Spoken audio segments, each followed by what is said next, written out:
Imagine walking the stone corridors of the most powerful empire on earth, hiding your true allegiances in plain sight. In the early 8th century, John of Damascus did exactly that. He was a high-ranking official within the Islamic Umayyad Caliphate, living a double life. In just a few decades, Arab armies had swept across the Middle East, absorbing ancient Christian strongholds from Syria to Egypt. Suddenly, generations of Christians found themselves operating under an entirely new foreign administration. Physical persecution posed little threat to these Christians. The new Islamic rulers revered the exact same Abrahamic God. They honored Jesus as a mighty prophet and deeply respected the Virgin Mary. For an ambitious Christian working in the Umayyad court, the temptation to simply blend into this sophisticated new culture was overwhelming. The sword rarely destroys a religion. Quiet, comfortable assimilation poses a far greater threat, the slow erasure of a distinct theological identity until a people simply disappears into the ruling majority. John recognized the peril.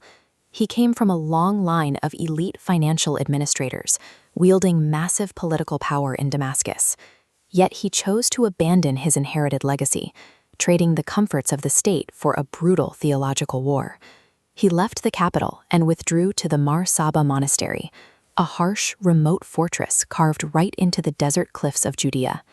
He swapped the corridors of political power for the absolute fringes of the intellectual world. John understood that to survive this cultural tidal wave, Christians needed an impenetrable doctrinal wall. Without armies to fight the caliphate, he prepared an unyielding defense with his pen. His masterwork, The Fount of Knowledge, is a meticulous catalog of every historical error and deviation the Christian church had ever faced. John refuses to acknowledge Islam as a new religion. Instead, he stamps it as an old Christian error, Heresy 101. This shrinks a terrifying empire into a manageable problem Christian theologians already knew how to solve. By classifying Islam this way, John successfully strips the new rulers of their overwhelming mystique. He draws a firm intellectual boundary line that his fellow Christians can safely stand behind. Having set the boundary, John goes strictly on the offensive. He attacks the faith's origins, arguing it repackaged pre-Islamic idolatry, complete with worshipping the morning star and the goddess Aphrodite. He offers absolutely no quarter to Muhammad's legitimacy. John writes explicitly and unapologetically that the founder of Islam is a false prophet.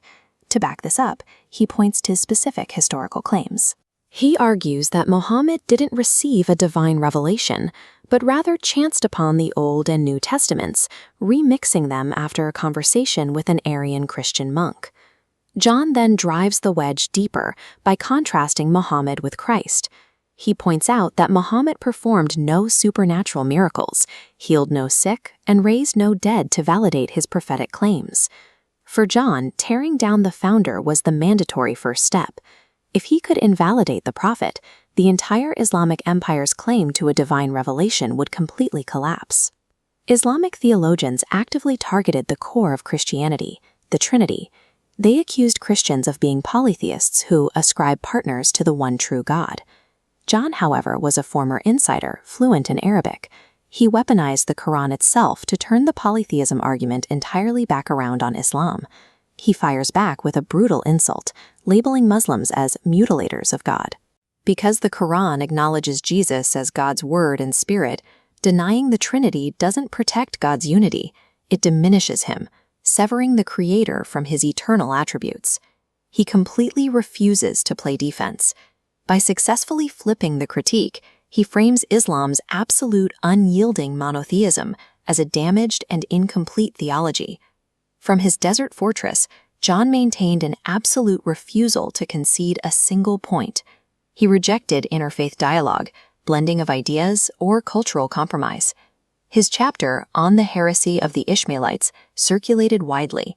It became the definitive blueprint that Eastern Christians used to defend their faith against the caliphate for centuries. His strategy reveals a harsh historical reality. When a minority group faces an overwhelming dominant culture, survival rarely comes from quiet assimilation. It requires drawing incredibly sharp, rigid intellectual borders. Through his writings, John of Damascus forged the exact, unyielding borders of Christian identity in a newly Islamic world.